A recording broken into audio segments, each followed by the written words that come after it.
Hello friends मोर नतुन चेनेलटले आपनालोकर सकलोके स्वागतम जनालो।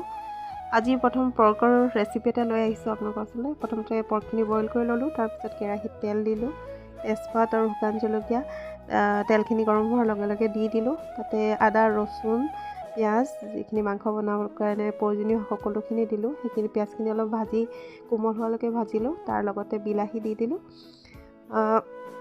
বিলাহীৰ পিছত আপোনাৰ মই पर्कখিনি গন্ধ পাওঁ কাৰণে অকমান তাত জিৰা গুড়া, হালধি আৰু নিমখ স্বাদ অনুসাৰে দি দিওঁ।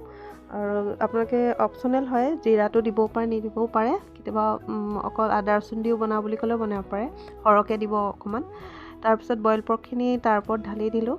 ঢালি পিনে অলপ সিজাই থাকিলোঁ। সিজাই জুই আঁচটো অলপ কমাই ল'লোঁ আৰু আদা ৰচুনখিনি মই আধা দিওঁ, তাৰপিছত আকৌ মাজতে দি দিওঁ। তাৰপিছত লাই শাক, ধুই থোৱা লাই শাকখিনি শেষত যেতিয়া মাংসখিনি অলপ সিজে তেতিয়া লাই শাকখিনি দি দিওঁ।